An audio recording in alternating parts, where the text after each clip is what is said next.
As epístolas foram escritas para esclarecer a doutrina sobre a pessoa e a obra de Jesus Cristo, e também para sanar dúvidas, desfazer heresias, para formar a igreja e conduzir o povo de Deus à presença de Cristo para a salvação eterna.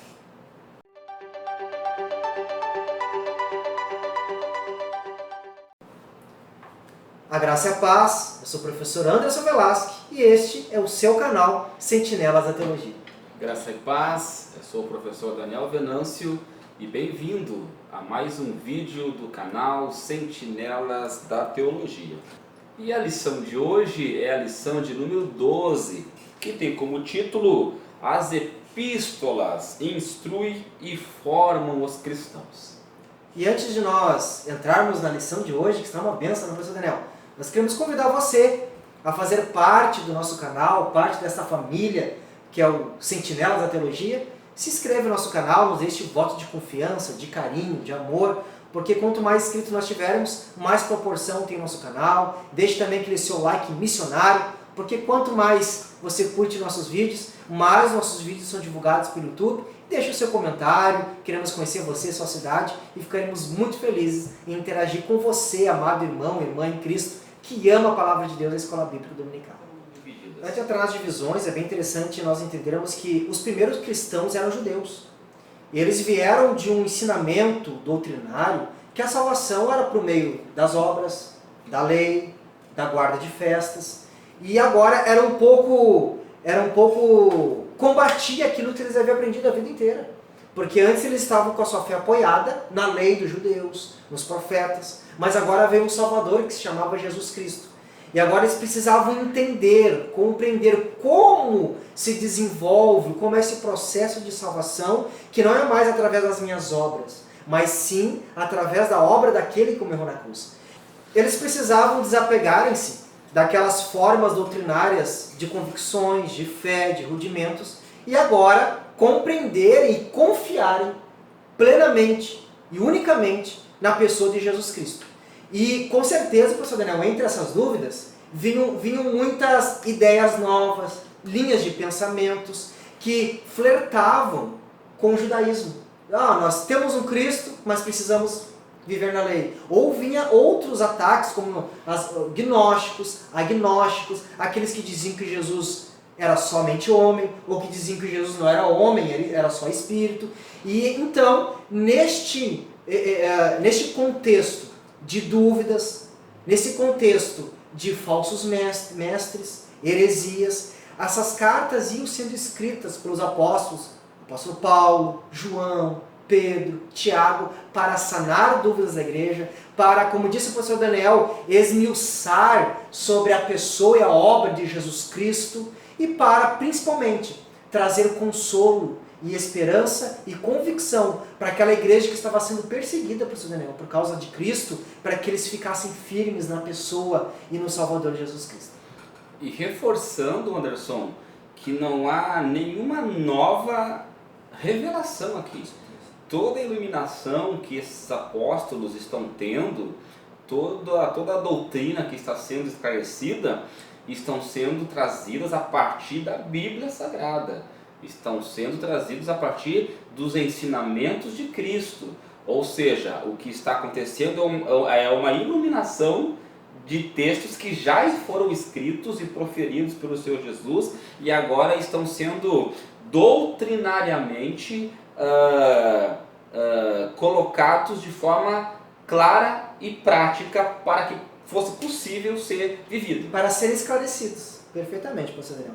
E aí nós temos as divisões, professor Daniel, dessas epístolas, né? Perfeito. Então, nós vemos que tem algumas epístolas que elas trazem muito compêndio doutrinário. Elas aprofundam a doutrina da soteriologia, salvação. E nós vemos que essas epístolas estão divididas principalmente por temas.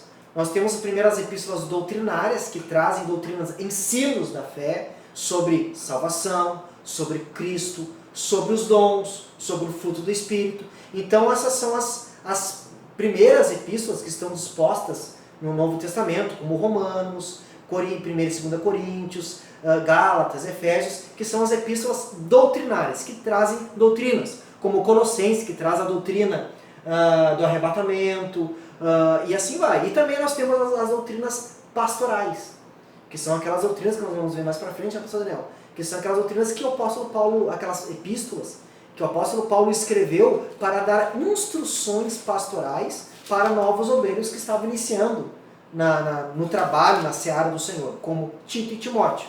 E também nós temos as epístolas gerais, que foram as epístolas escritas para serem lidas em todas as igrejas por onde elas passassem, como a carta de Tiago, as cartas de João, as cartas de Pedro e também Hebreus. Hebreus nós vemos que ela tem uma ênfase dirigida aos hebreus, aos judeus que estavam sofrendo perseguição por causa da fé. Nós vamos ver com mais detalhe, mas ela também se encaixa ali entre as doutrinas, as epístolas gerais. Tópico 1 da revista vai trabalhar como as epístolas paulinas nos instruem. E como já foi falado pelo professor Anderson, as epístolas paulinas, elas têm muito conteúdo que vai desde a questão soterológica até a questão de aconselhamento, né? E também de prática, como que a igreja vai viver essas verdades doutrinárias. E é isso que nós veremos de forma muito sucinta, porque para que o vídeo não fique muito extenso, até porque a nossa proposta aqui é lançar luz para que você vá e pesquise mais. Carta de Paulo aos Romanos, Anderson. Nós encontramos na carta de Paulo aos Romanos um tema que é o tema principal, que é o plano da salvação. E não só o plano da salvação, como também Paulo vai exortar, vai trazer exortações, principalmente acerca dos deveres cristãos. Então essa carta, doutrinariamente, ela está dividida nesses dois pontos. A questão, Paulo mostra de que forma a salvação vem a nós, aí a questão da fé fica muito forte, muito evidente na carta de Paulo aos Romanos, e também a questão das exortações de que forma esses cristãos vivem essa salvação, demonstram essa salvação, praticam essa fé tão importante no plano salvífico. E nós temos 3 epístolas, né, professor Daniel, que trazem muito abrangentemente, profundamente, essa questão soterológica da salvação, que é a epístola de Romanos, a epístola aos Gálatas e aos Efésios. Romanos, nós vamos ver que tem aquele texto, que é o texto áureo da Reforma Protestante, que é Romanos capítulo 1, e o versículo 17, que diz: "E o justo viverá pela fé." Para que o judeu compreendesse que essa obra, essa salvação agora era pela fé, era somente pela confiança em Cristo, Paulo em Romanos ele vai, porque a soteriologia ela aborda muito a situação pecaminosa do ser humano. E nós vemos que Paulo ele vai enfatizar muito, demonstrando a nossa situação.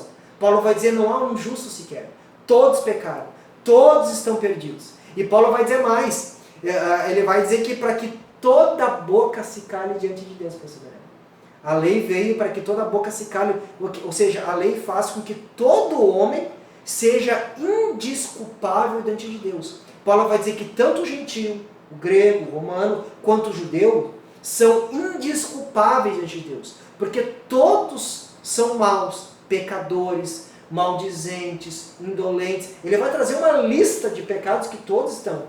É aquilo que Paulo vai dividir na sua própria epístola, ele vai falar da questão da culpabilidade, né? Todos pecaram e esse pecado ele se estende não a um, não a outro, a todo mundo. Nós somos culpados pela questão do erro que nós herdamos de Adão, pecado herdado de Adão. A tendência, Paulo vai falar também da tendência pecaminosa. O ser humano sempre nunca vai ser inclinado a fazer o bem, sempre o mal. Não há quem busque a Deus, ou seja, ninguém busca. Perfeito. E também Paulo vai trabalhar a questão da eleição soberana. Já que todos pecaram e ninguém pode ser alcançado pelos seus méritos, aí entra a obra de Cristo por meio da fé, que transforma a vida do pecador. Alguns fazem vistas grossas para esses, mas está nas Escrituras. É o que Paulo vai trabalhar. Podemos dizer que alguns não compreendemos, mas está ali muito enfaticamente dizendo isso. Então, soterologicamente, a carta aos Romanos vai trazer muito forte isso, né, professor Daniel? Cristo, a lei mostrou que nós somos pecadores, e Cristo, ou seja, a confiança. E Paulo vai abordar a fé, falando a de Abraão, mostrando que a fé é a confiança naquilo que Deus fez, não naquilo que nós fazemos. É o elemento essencial nesse plano da salvação, né? A fé, confiança em Deus. E aí depois vem Gálatas, né, pastor Daniel? Doutrinariamente, que Gálatas vai já mostrar a outra parte que seria sobre a lei, né? Paulo vai enfatizar, e já para nós, porque o nosso tempo é bem curto, porque o vídeo não fica extenso, nós vamos ver que em Gálatas... Paulo vai trabalhar em Gálatas, Anderson, a questão da liberdade cristã, né? Isso. Nós não estamos mais debaixo do jugo da lei, nós somos livres por Cristo para viver uma vida não na libertinagem, não confunda. Muitos confundem esta carta achando que porque ela é intitulada como a carta da liberdade cristã, nós somos livres para fazer o que nós queremos. Não é isto que a carta ensina. Ele vai falar isso. Nós somos livres para servir a Jesus da forma como Jesus ele nos ordena que nós vivamos uma vida santa, piedosa, justa, cuja fé nos leva a essa graça de termos essa liberdade. Perfeito, Senhor.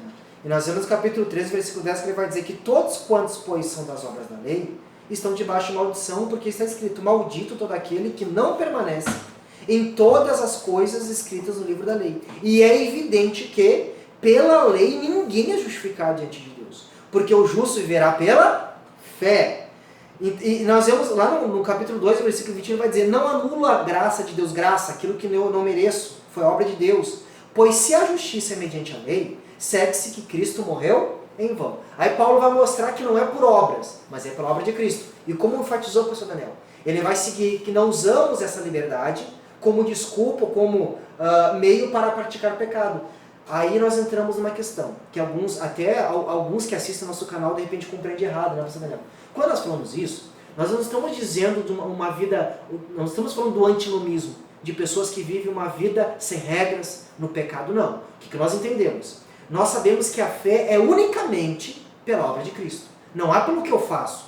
Mas a salvação em Cristo, a salvação que se refere à obra do Espírito Santo, nos regenerando, nos lavando, nos convencendo, a obra da salvação que é de Deus, do Espírito Santo, nos leva a viver boas obras, a ter uma vida santa. Então, é diferente.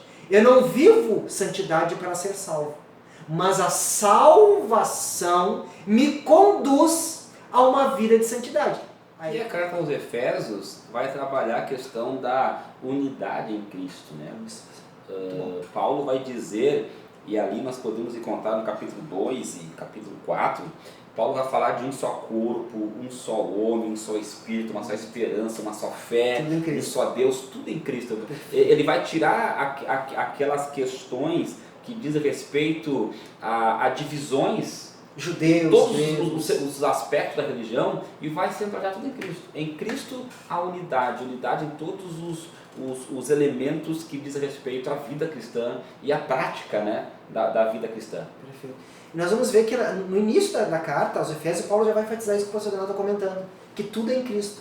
Ele vai iniciar no capítulo 1, em versículo 3, dizendo, bendito o Deus e Pai de nosso Senhor, que é nosso Senhor. Ele já começa fazendo uma unidade da Trindade. Isso. Pai, Filho e Espírito Santo. Perfeito. Operando de forma una na obra da salvação.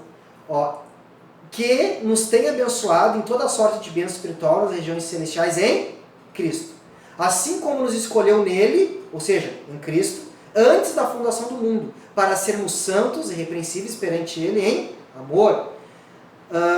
Nos predestinou para ele, Jesus, para a adoção de filhos por meio de Jesus Cristo, segundo o beneplácito da sua vontade, para louvor da glória da sua graça, que ele nos concedeu gratuitamente no amado. Em quem? Jesus, no qual temos a redenção pelo seu sangue, remissão dos pecados, segundo a riqueza da sua graça. Olha o que Paulo está dizendo.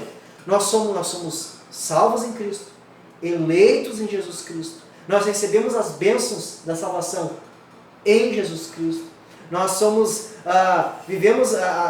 chamados para a santidade em Jesus Cristo, mostrando que tudo é em Cristo. Somos chamados em Jesus, salvos em Jesus, santificados em Jesus, eleitos em Jesus, e tudo para a glória do amado Jesus Cristo. Judeus e gentios, vivendo uma nova comunidade, a comunidade da fé, a igreja do Senhor Jesus. Perfeito. Paulo vai derrubar esta divisão que havia logo no início da igreja primitiva. E depois nós vemos nas cartas de Paulo aos Coríntios, que também são chamadas cartas doutrinárias, né, professor Daniel? E o interessante que nós vemos é que a carta que Paulo escreve aos Coríntios, nós vemos que a igreja de Coríntios era uma igreja muito grande, era uma igreja que tinha muitos profetas, muitos mestres, muitos dons. Havia uma variedade de dons espirituais que afluíam de forma natural, graciosa, no meio da igreja. E também uma variedade também de pregadores. Tinha Paulo, Nossa. tinha Pedro, tinha a Paulo, e isso causava muitas, na prática da fé cristã, da vida cristã, das doutrinas, nós vemos que até a ceia eles estavam praticando, participando da ceia de forma errada. Aí Paulo vai escrever a sua primeira carta e a segunda carta aos Coríntios de uma forma de instruir, sanar dúvidas e desfazer equívocos doutrinários que estavam ocorrendo na igreja de Corinto. Então Paulo vai escrever a sua primeira carta aos Coríntios para instruir a igreja de Corinto como eles deveriam viver as doutrinas, ou seja, os meios de graça, que era a ceia, a comunhão, né? As ordenanças, a comunhão na ceia, a pregação, que era sobre a pessoa de Cristo, sobre os dons, sobre os frutos. E aí Paulo ele vai enfatizar sobre o corpo da igreja, né, pastor Daniel? É isso, Paulo vai trazer uma síntese de como a igreja cristã ela deve fazer o uso correto dos dons e dos ministérios que Deus confiou a essa igreja. Coisa que não acontecia na igreja de Coríntios, que era uma bagunça, né? Então Paulo, por isso que a igreja de Coríntios é uma igreja totalmente, é uma carta eclesiástica, né? Uma carta destinada para corrigir erros doutrinários e comportamental de membros e de obreiros que faziam parte da igreja de Coríntios. Doutrinários, comportamentais e funcionais. Porque até nas funções eclesiásticas, as administrações estavam sendo usadas de maneira equivocada. Então, Paulo estava tentando colocar em ordem como usar os dons, como cada ministro tinha sua função, cada corpo tinha que estar no local. Não, ou seja, Paulo vai fazer essa conjectura, se eu não sou boca, então eu não sou corpo. Não, cada um tem um chamado, tem uma posição, uma função, e todos trabalham para o bem geral do corpo, para a glória da cabeça, que é Cristo. E todos devem ter como ponto principal a palavra de Deus e a instrução do Espírito Santo, que é o que o Paulo vai deixar muito claro isso, né? Não adianta falar se não for no poder do Espírito Santo. Não adianta falar se não for a doutrina bíblica estabelecida por Cristo para que se pregasse. Então é muito, muito forte essa questão e serve para os dias de hoje. E finalizando, Anderson, as cartas paulinas, né?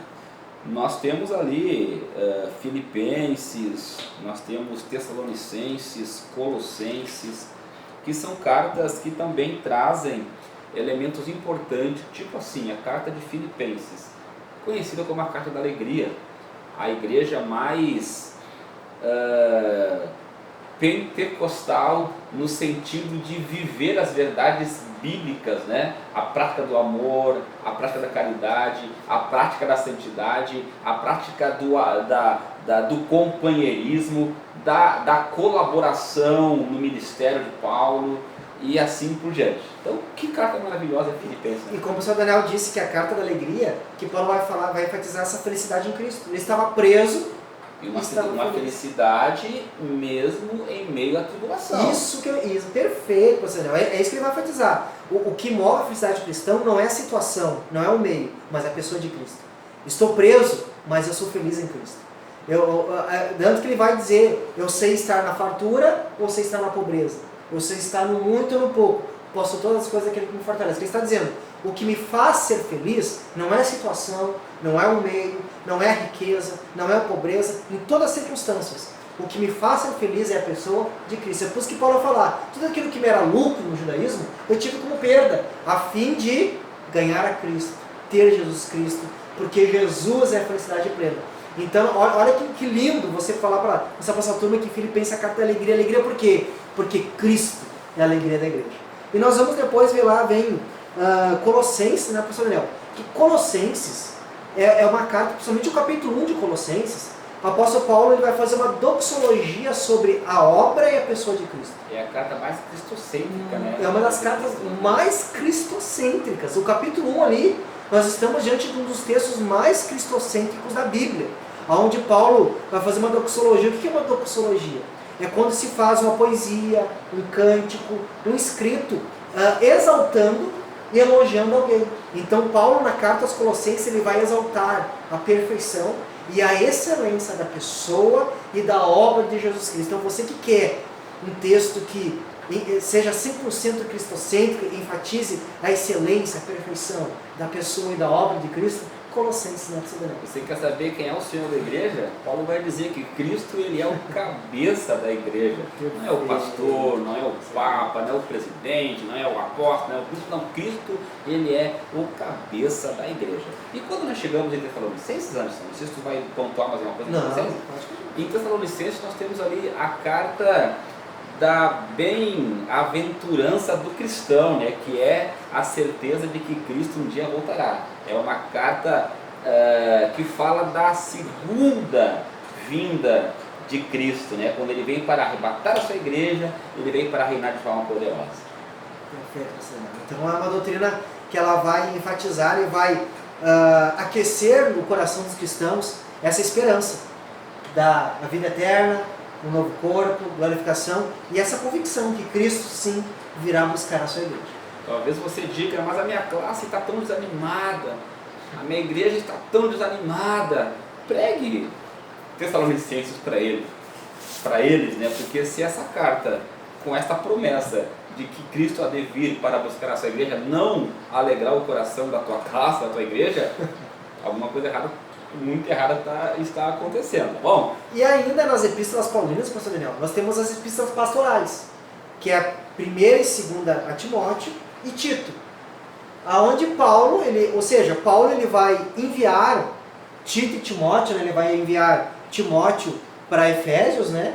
E vai enviar esses dois obreiros para pastorear igrejas em regiões diferentes, e Paulo vai instruir esses jovens obreiros como eles deveriam, como líderes, como pastores, conduzir a igreja, ensinar. Paulo vai enfatizar nessas duas epístolas a importância da pregação da palavra, ensino da palavra, permanecer na palavra, e também Paulo ele vai trazer instruções de quais seriam as qualidades de caráter, né, de conhecimento que eles deveriam, os critérios para instituírem os obreiros nessas igrejas, né, ou seja, as cartas pastorais, né, primeiro, segundo Timóteo e Tito, elas são uma carta normativa, porque ali Paulo vai ensinar os obreiros a como eles devem combater as heresias, como eles devem trabalhar na organização da igreja e como eles devem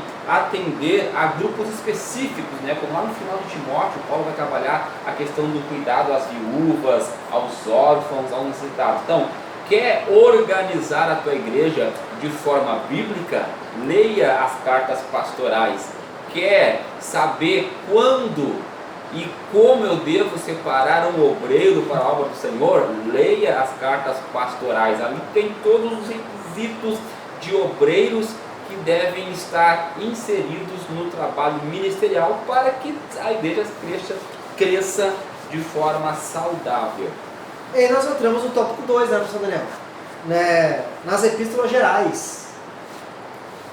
As epístolas gerais são epístolas conhecidas, né, como as epístolas de Pedro, 1º e 2º Pedro, as 3 epístolas de João, né, mais Apocalipse, também a epístola de Hebreus, Judas e Tiago.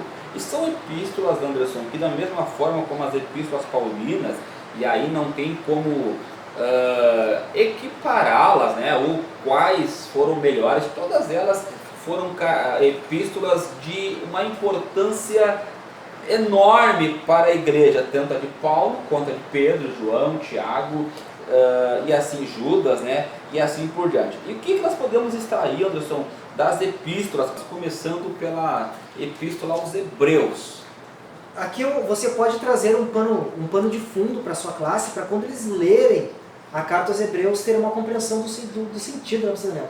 Carta aos Hebreus já diz, carta aos Hebreus, aos judeus. Por que foi escrita essa carta? Por quê? Muitos judeus estavam abandonando a fé em Jesus Cristo por causa da perseguição e por causa também daqueles judeus, cristãos judaizantes, que começaram a enfatizar que a lei era superior a Cristo, era necessária a guarda de festas, era necessária a circuncidação. Então, essa carta foi escrita para reanimar os hebreus que estavam abandonando a fé em Cristo Jesus. Estavam apostatando, abandonando a fé em Cristo e retornando para os antigos rudimentos da lei judaica. Aí, a carta aos Hebreus, ela é escrita para enfatizar que Jesus, ele é superior, ele é melhor, ele é maior que todos os rudimentos da lei, mostrando que a lei, que os símbolos, o Antigo Testamento, eles foram sombras de Cristo. Todo o Antigo Testamento, a lei, apontavam para a pessoa de Jesus. Eram sombras. Tanto que ele vai dizer, a sombra, ela não é o indivíduo de fato, ela é só um prenúncio. Mas o cumprimento de toda a lei, de todos os simbolismos judaicos, se cumpriram na pessoa de Jesus. Então, a carta aos Hebreus, ela vai mostrar que Jesus, ele é superior às festas, às leis, festas, como digo, as festas judaicas, as leis judaicas, os símbolos, mostrando que em Jesus se cumpre tudo, e Jesus é maior que tudo e todos, é mais perfeito que tudo e todos, e não há outro meio a não ser a pessoa de Jesus Cristo. E o escritor aos Hebreus, Anderson, além de trazer esta superioridade de Cristo na sua carta, ele também vai enfatizar a questão da santidade, porque assim como Cristo ele é santo, nós também devemos ser santos. E ele vai trazer aquela galeria dos heróis da fé, né? Homens e mulheres que entenderam a importância de estar inserido nesse plano salvífico e ter como segurança aquele que o chamou. Então, descansaram na promessa sem tê-las vistas com os olhos naturais, mas com os olhos da fé. E aí entra a questão da fé, né? A fé é primordial na vida do cristão, porque sem fé, como diz o escritor aos Hebreus, é impossível agradar a Deus. Sem fé é impossível se aproximar de Deus, porque para isso é importante que creia que Ele existe. Então a carta aos Hebreus vai deixar muito claro que este Cristo que é superior, ele é aceito por meio da fé. Sem a fé não há como compreender esse Cristo, e é por isso que os judaizantes viviam quebrando-se, né, tentando ver o que não conseguiam por causa da falta de fé. E como às vezes nós lemos essa galeria dos heróis da fé, que é o capítulo 11 de Hebreus, e não percebemos isso, pastor Daniel. O pastor Daniel acabou de dizer. Porque nós falamos que o contexto dela foi escrita para enfatizar para os judeus que Cristo é superior a tudo e todos que vieram antes dele. E por que ele vai citar? Ele vai citar Abraão, vai citar Moisés, vai citar Sansão, Eram os ícones, né? Vai citar os profetas, que eram os ícones que os hebreus tinham como referência. Ele vai dizer, todos esses homens, eles foram perseguidos, eles saíram, deixaram a sua parentela, foram mortos ao fio da espada, botaram o exército a correr. Por quê? Porque eles criam na promessa do Cristo. Eles não viram o Jesus vir, nascer, ser crucificado, mas eles criam nessa promessa. E eles viveram como Moisés, que abandonou a glória do Egito para sofrer com seus irmãos, porque ele cria na promessa de Jesus Cristo. Uma promessa embasada na sua própria palavra, na própria palavra de Deus. É nisso que estava a fé deles. A fé deles não estava em cima de conjecturas. A fé deles não estava em cima de algo abstrato. A fé deles estava em cima de algo concreto, que era o próprio Deus que deu a sua palavra e eles creram. Perfeito, Daniel. Depois nós vimos a epístola de Tiago, né, professor Daniel? A epístola de Tiago, Anderson, é a epístola mais prática que nós temos na Bíblia, né? A epístola que mostra como deve ser feita, como deve ser vivida esta vida cristã, esta vida, né, pautada na doutrina dos apóstolos. Então Tiago vai nos mostrar de que forma o crente deve se comportar como igreja, como cristão, como comunidade da fé. E alguns chamam a epístola de Tiago de o Provérbios do Novo Testamento. Por quê? Porque Provérbios traz conselhos de prática, uma vida prática. E a carta de Tiago é a mesma coisa.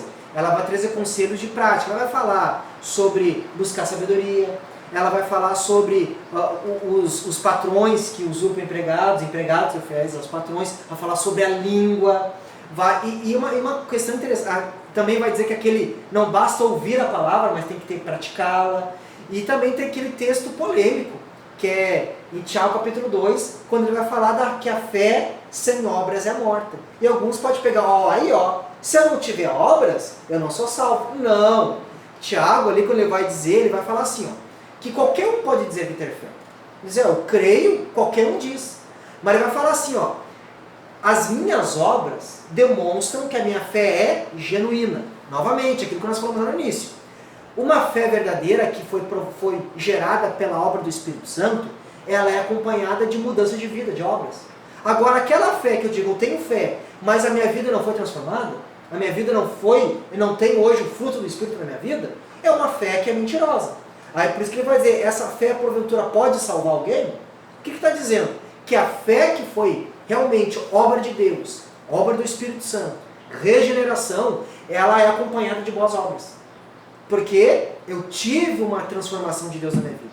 Agora, aquela fé que eu digo que tenho fé, mas eu não tenho mudança de vida, é sinal que essa fé é falsa. Não foi uma fé gerada pelo Espírito Santo.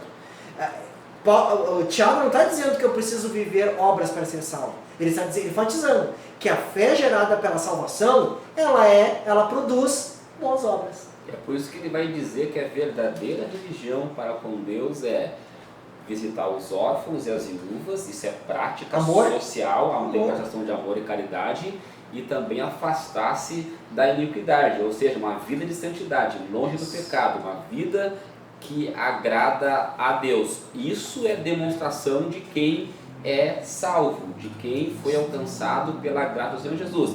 Faz as obras porque é salvo e não para ser salvo. Perfeito. Depois nós temos a primeira epístola de Pedro, né, pastor Daniel?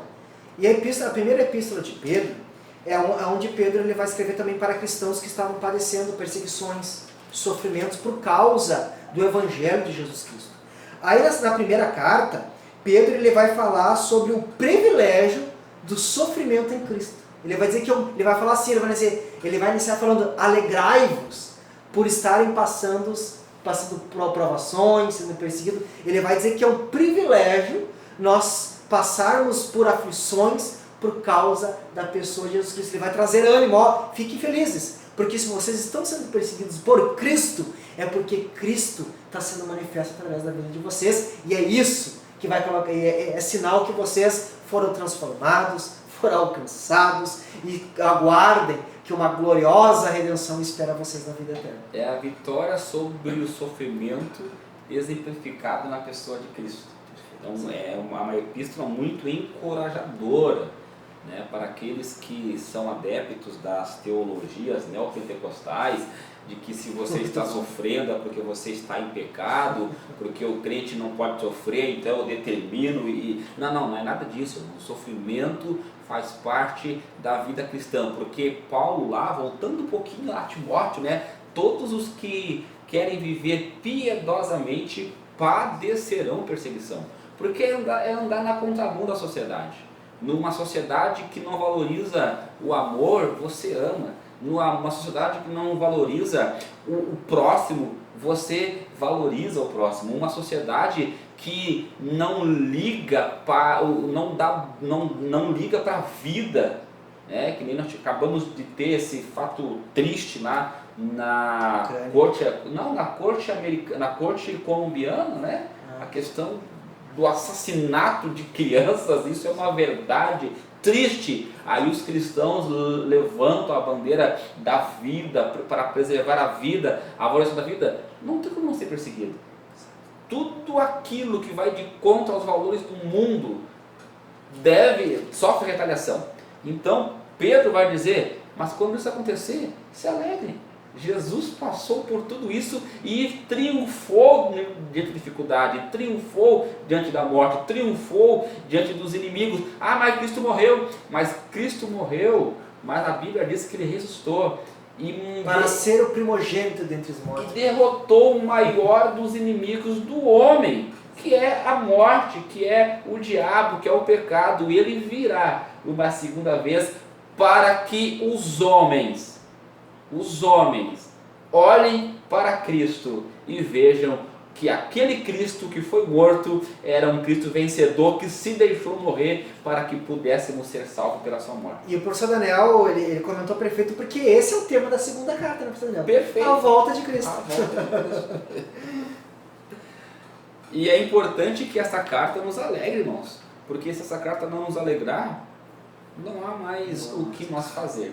Se nós falarmos de Cristo e que Ele virá uma segunda vez, da mesma forma que eu veio da primeira, mesma forma que eu digo, Anderson, porque a primeira vinda foi por nós, foi para nos salvar, e a segunda vinda é para nós estarmos com Ele. Então Cristo vai vir duas vezes por causa do ser humano, por causa das pessoas pecadoras e miseráveis que por bondade e misericórdia Ele morreu para salvar alguns, como diz o texto bíblico, né? Nem todos serão salvos. A prova é que muitos morrem sem Cristo. E muitos serão condenados. Se todos fossem salvos, todos que morreriam salvos, não é verdade? Exato. Muitos morrem sem Cristo. Então Cristo virá uma segunda vez pela sua igreja. Se isso não te alegrar, meu irmão. E temos as epístolas de João, Anderson. Primeira, segunda, terceira epístola de João, que fala sobre a prática também, né? Uma epístola bem prática que demonstra a graça, a misericórdia, a bondade de Deus expressa através de seu amor. Que João vai tanto enfatizar, né? A questão do amor, que vos ameis uns aos outros.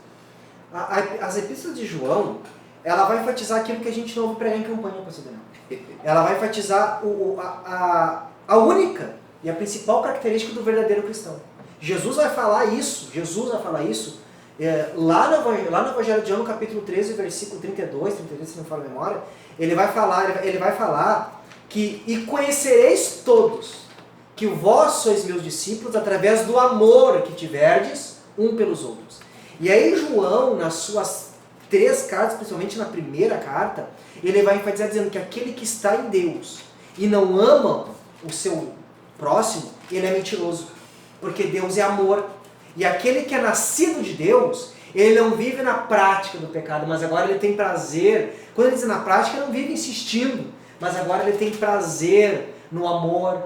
Tanto que João vai dizer assim, ó, não é um mandamento novo, é o mandamento de Cristo que Ele nos deixou. Qual é o mandamento? Alguns podem pegar essa epístola, quando ele fala que aquele que guarda o mandamento de Deus, os mandamentos, acha que está falando da lei de Deus. Não, esse mandamento ele vai dizer muito claro. Que mandamento que é esse? Amarás o Senhor teu Deus acima de todas as coisas e amarás o teu próximo como a ti mesmo. Aí o que eu vou dizer, aquele que não ama é mentiroso.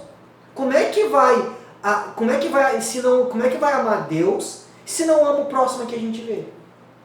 Como é que alguém que se diz que ama Deus, que nós não vemos, mas não ama o irmão que não há quem vê? Então João ele vai enfatizar que o fruto, a demonstração daquele que está em Deus, é nascido de Deus, é gerado por Deus, ele ama.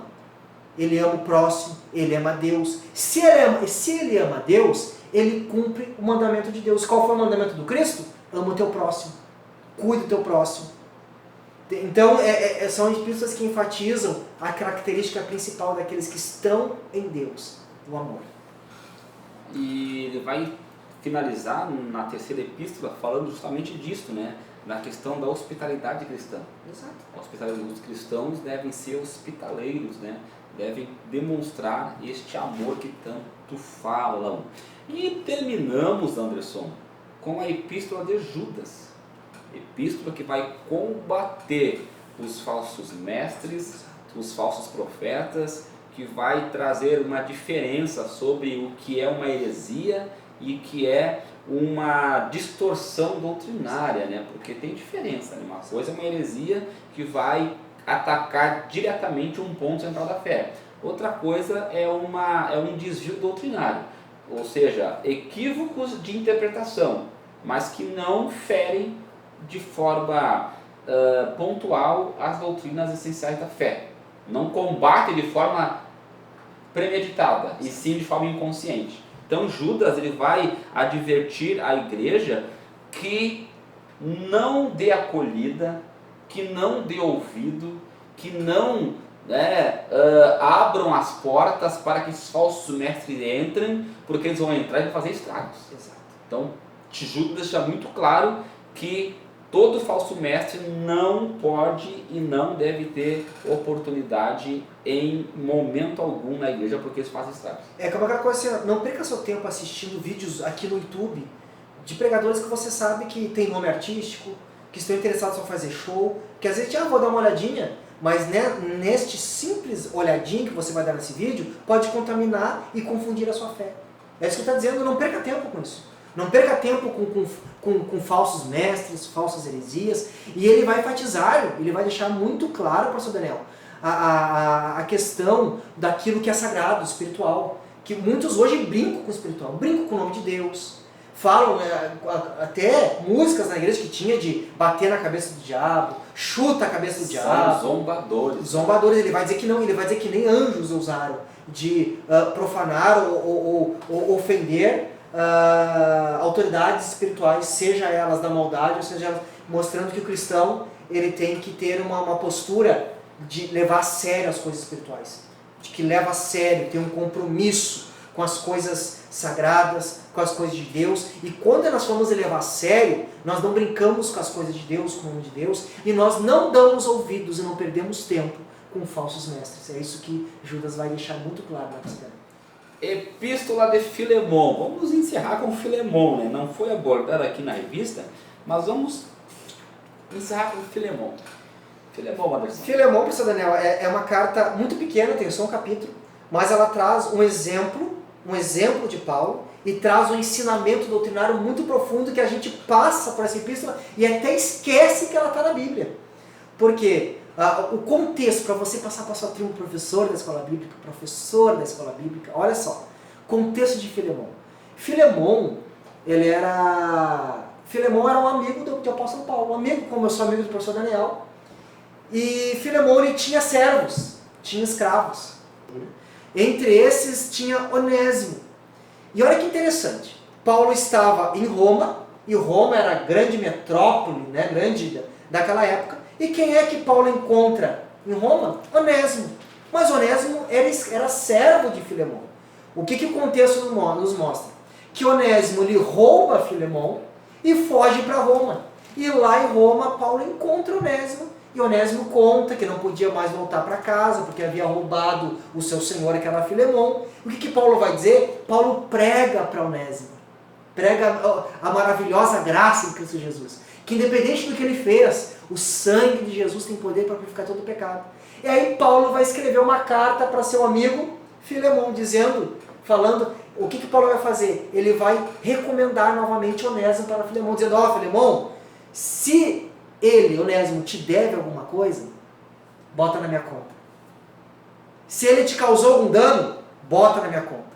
E aquele que te era inútil, hoje seja útil. Recebe ele não como um servo, mas como um irmão em Cristo Jesus. E se ele te roubou, se ele te causou dano, bota na minha conta. Aqui nós vemos podemos fazer uma analogia, professor Daniel, com Cristo. Cristo, né, quando nos recomenda para o Pai, para Deus, se o Anderson, pai, te deve porque ele é pecador, bota na minha conta, porque na cruz eu já paguei os pecados dele. É uma carta muito pequena, mas nós tiramos ensinamentos muito lindos. Paulo recomendando alguém que havia causado dano, né, para Filemon, dizendo, ele se arrependeu, ele está arrependido, e se ele te deve, quando eu for aí, eu te pago o que ele te deve. E assim Cristo para conosco. Pai, ele pecou sim, mas bota na minha conta, porque lá na cruz eu paguei pelos pecados dele, nossos, para que hoje nós tenhamos comunhão, assim como Onésimo podia ter comunhão novamente com o seu Senhor, que era Filemon, hoje nós podemos ter comunhão com o nosso Criador, que é Deus. E nós podemos salientar 2 pontos dessa carta. Primeiro, a questão do perdão. Perfeito, professor. Paulo vai dizer para Filemon perdoar Onésimo. Segundo, a forma como Paulo vai tratar Onésimo após a sua conversão. Paulo vai chamá-lo de meu colaborador. Ele me é muito útil. Ou seja, quando Deus transforma o coração do homem e o da mulher, quando Deus transforma o coração da pessoa, essa pessoa ela passa a ter uma nova vida. E esta pessoa ela deve não só ser perdoada, como também deve perdoar, porque a relação aqui era recíproca, né? Assim como Filemon deveria perdoar Onésimo, Onésimo deveria voltar de onde havia saído e deixado algo para trás e se reconciliar com seu Senhor. É a carta da reconciliação, é a carta do amor, é a carta da graça manifesta de Deus na vida desses três homens, Paulo, Onésimo e Filemon. Glória a Deus! Que este vídeo sirva de bênção para o seu conhecimento, para a sua fé, e que sirva de subsídio para que a sua aula seja uma bênção na sua igreja, na sua congregação. Que Deus use você, que Deus abençoe você, e, se Deus permitir, até o próximo vídeo do seu canal Sentinelas da Teologia.